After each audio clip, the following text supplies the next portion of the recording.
Muy buenos días para todos, mi nombre es Alejandro Garzón. Hoy me ha correspondido Gálatas capítulo 1. Permítanme iniciar en oración. Padre, gracias por esta mañana, Señor, por la bendición de tu palabra. Te suplicamos, Señor, que nos hables, bendigas nuestros corazones, nos animes, Señor, nos permitas escudriñar profundamente la intención que tiene tu corazón para que nosotros seamos transformados en nuestras mentes, en nuestras emociones, en nuestras decisiones y en nuestras acciones. Señor, te lo pedimos en el nombre de nuestro Señor Jesucristo. Amén. He titulado este devocional Viviendo el único y verdadero Evangelio revelado por Cristo. Aquí Pablo, o la carta, tiene un bosquejo de 3 partes. Del verso 1 al 5, el saludo de Pablo. 6 al 10, el único y verdadero Evangelio. Y del 11 al 24, el ministerio de Pablo. Quiero referirme al saludo solamente en algunos aspectos que llamaron mi atención. Y es que en el saludo Pablo no hace ningún elogio a la iglesia de Galacia. No dice ninguna palabra de agradecimiento y no hace ningún pedido de oraciones, como incluso lo hizo en la carta a los Filipenses o como incluso lo hace en la carta a los Corintios que acabamos de estudiar, en donde se refiere al hermano Sóstenes. Y parecería un saludo muy frío, pero estaba lleno del calor y del amor que caracterizaba a Pablo y el amor que él tenía en su corazón por esta iglesia. Y es que la frialdad aparente del saludo era para que se apartaran de la religiosidad y para que pudieran ver con el amor contundente que es tener el único y verdadero evangelio que nos lleva a Cristo Jesús nuestro Señor. Me llamaba mucho la atención del saludo. En este devocional he pisado los versos 7 y 8 para hacer la explicación del devocional. No que haya otro, refiriéndose al evangelio, sino que hay algunos que os perturban y quieren pervertir el evangelio de Cristo. Mas si aún nosotros o un ángel del cielo os anunciare otro evangelio diferente del que os hemos anunciado, sea anatema. Y allí en estos versículos 2 palabras llamaron mi atención, la palabra perturbar y la palabra pervertir. La palabra perturbar se refiere al vocablo tarazo, quiere decir alterar el orden, remover o agitar las aguas, intranquilizar, alborotar, confundir, desestabilizar y enloquecer. Y la palabra pervertir se refiere al vocablo metastrefo, quiere decir ocupar una posición intermedia, hasta hacer que las personas adquieran vicios o costumbres reprobables. Aquí en Galacia, Pablo se estaba enfrentando a la religiosidad, la secta de los judaizantes, de la cual había sido miembro Pablo, el mismo escritor de la carta. Pero estos querían, después de que Jesucristo había venido a las vidas de estos hombres, querían llevar a la iglesia nuevamente al judaísmo. Y Pablo se para de esta manera, hablándoles de que no existe otro evangelio más que el de la revelación de nuestro Señor Jesucristo. Y aquí vemos cómo es la manipulación de acuerdo a la creación del hombre. Somos manipulados en las 3 esferas que Dios nos ha dado como individuos, en la esfera intelectual, en la esfera emocional y respecto a la voluntad. Miremos aquí en estos versos 7 y 8 quiénes son los que hacen o los que obran esta manipulación. En el verso 7 Pablo nos dice, no que haya otro evangelio, sino que hay algunos que os perturban. Y la palabra algunos se refiere a personas dentro de la iglesia. Y esto nos lleva a pensar que no todo el que está en las iglesias es verdaderamente cristiano. No todo el que está dentro de la iglesia viene verdaderamente de parte del Señor. La palabra de hecho nos dice en 1 de Juan capítulo 4 que debemos probar los espíritus y probar lo que nos dicen de acuerdo al evangelio de nuestro Señor Jesucristo. Pero también Pablo se refiere en el verso 8, mas si aún nosotros o un ángel del cielo os anunciare otro evangelio. La palabra nosotros se refiere ministros, líderes, predicadores e incluso pastores que tuercen la escritura manipulando estas áreas del individuo. Y un ángel del cielo sería el tercer actor.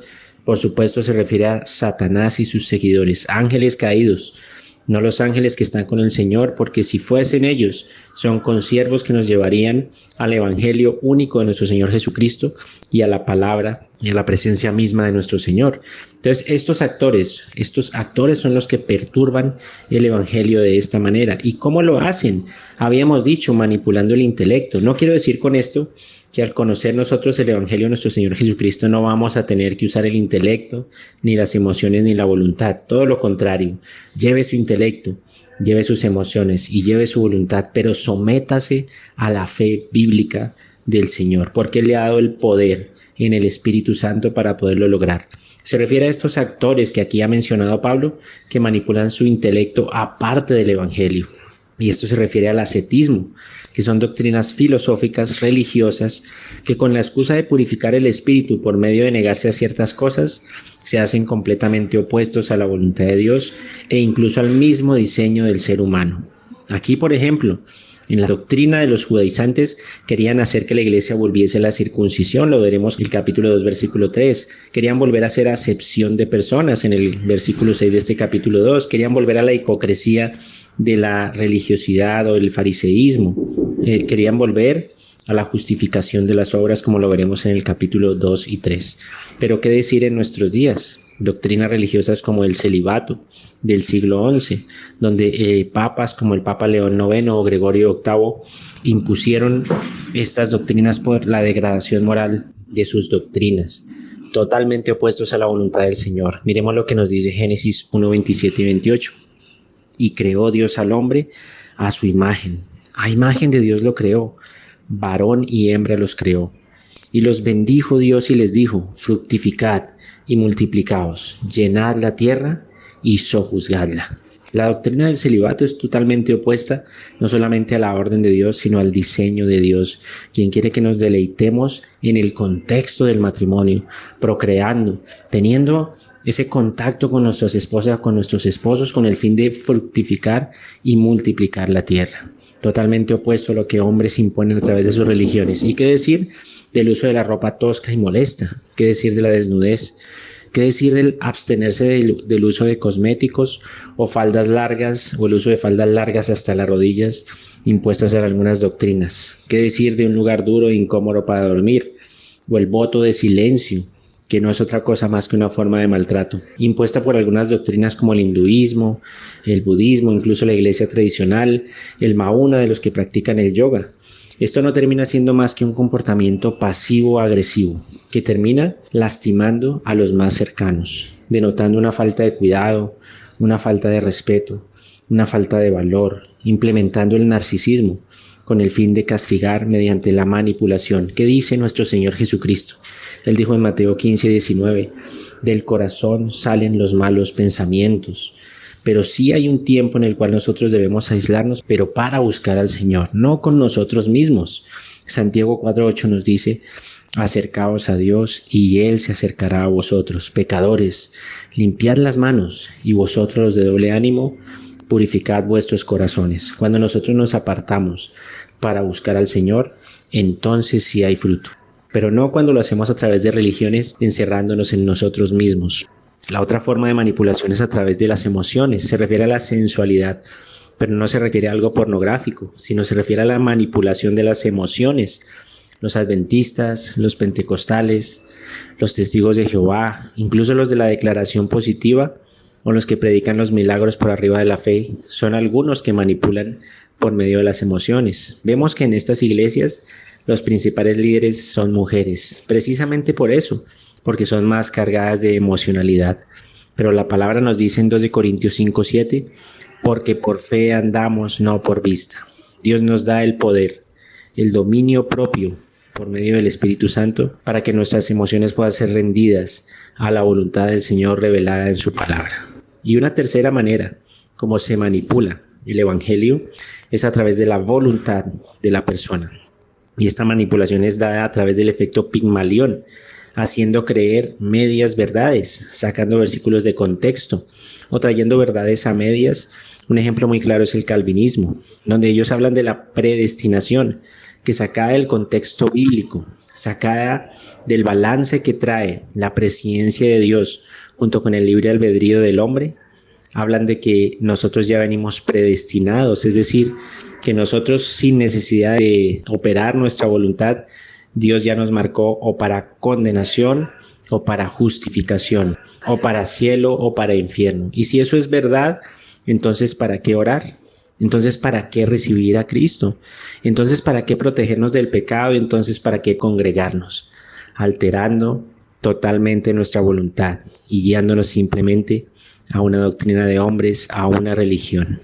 Pero detrás de todo esto hay un personaje nefasto también, que es el jefe que, digamos, guía a todas estas personas. 2 de Corintios 4:4 nos dice: pero el Dios de este siglo cegó el entendimiento de los incrédulos para que no le resplandezca la luz del Evangelio. Notemos que nuestro Señor Jesucristo respeta el libre albedrío humano. Tú y yo decidimos libremente si seguimos o no a nuestro Señor Jesucristo, si sometemos nuestras vidas y nuestra voluntad a Él y la obediencia a su palabra. Pero el demonio, el diablo, cega el entendimiento de los incrédulos para que no resplandezcan el Evangelio. ¿Quién es el manipulador? Absolutamente el enemigo de Dios, Satanás. También manipula nuestras emociones. En 1 Juan 5:19 dice: sabemos que somos de Dios y el mundo entero está bajo el maligno. Lo vemos, la psicología moderna guía hacia lo sensorial en un mundo totalmente hedónico, sin ley, sin tener en cuenta los mandamientos y mucho menos la palabra de Dios. La voluntad manipulada por verdades a medias. No solo los falsos profetas que hay en nuestros días, los falsos mensajes que están predicando, sino los medios de comunicación que se han convertido en esos falsos profetas que tristemente han sido efectivos. En 2 de Tesalonicenses capítulo 2, versículo 3 dice: vendrá la apostasía y entonces será revelado el hombre de pecado, el hijo de perdición. No vale la pena volver atrás, hermanos, no vale la pena esclavizarnos nuevamente hacia las religiones. En este caso era el judaísmo, pero hoy día hay muchas más doctrinas religiosas que creen ser más inteligentes que el Señor Jesucristo a través de un nuevo evangelio.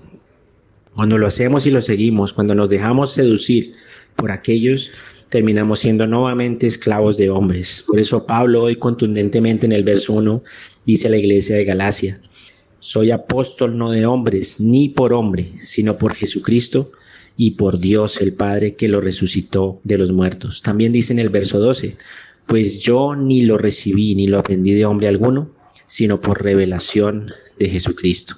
Volveríamos a ser esclavos de tradiciones. Pablo en el verso 14 nos lo dice también: y en el judaísmo aventajaba a muchos de mis contemporáneos en mi nación, siendo mucho más celoso de las tradiciones de mis padres. Nuevamente esclavo de las tradiciones, y Pablo estaba allí incluido en esas tradiciones. Pero lo más tremendo de todo es que nos pondremos en una postura hasta ser llamados anatema por Dios, totalmente excomulgados por Dios, como nos ha dicho hoy el verso 8. Mas si aún nosotros o un ángel del cielo os anunciare otro evangelio diferente del que os hemos anunciado, sea anatema. Pero si tú y yo meditamos, vivimos el único y verdadero evangelio bajo el poder del Espíritu Santo, seremos apartados por gracia para revelar al Hijo. Verso 15 y 16, Pablo nos dice allí: pero cuando agradó a Dios, que me apartó desde el vientre de mi madre y me llamó por su gracia, revelar a su Hijo en mí, para que yo le predicase entre los gentiles, no consulté enseguida con carne y sangre. Viviremos practicando la fe bíblica, llevando nuestro intelecto, llevando nuestras emociones, llevando nuestra voluntad, pero sometidos completamente a la fe bíblica de nuestro Señor Jesucristo. Juan 5:39 nos dice: escudriñad las Escrituras, porque a vosotros os parece que en ellas tenéis vida eterna, y ellas son las que dan testimonio de mí. Y por supuesto, glorificando a Dios en nosotros. El verso 24, Pablo termina diciendo: y glorificaban a Dios en mí. Amigo y hermano, ¿por qué debemos vivir bajo el único y verdadero evangelio de nuestro Señor Jesucristo? Porque la palabra nos dice en Juan 8:32: y conoceréis la verdad, y la verdad os hará libres, libres de la religión, libres de la religiosidad. Y el verso 36 nos dice: aquí, así que si el Hijo os libertare, seréis verdaderamente libres. Padre, gracias Señor por la bendición de tu palabra, por mostrarnos a través de la carta a los Gálatas en el capítulo 1 que tú nos has hecho libre de la religiosidad, Señor. En este caso, el judaísmo pretendía nuevamente volver a la doctrina de la circuncisión, a la doctrina de la acepción de personas, a la doctrina de obras por arriba de la gracia, Señor. Pero tú nos has traído esta libertad verdadera a través del único y verdadero evangelio revelado por medio del Espíritu Santo y tu Hijo nuestro Señor Jesucristo. En el nombre de Jesús. Amén.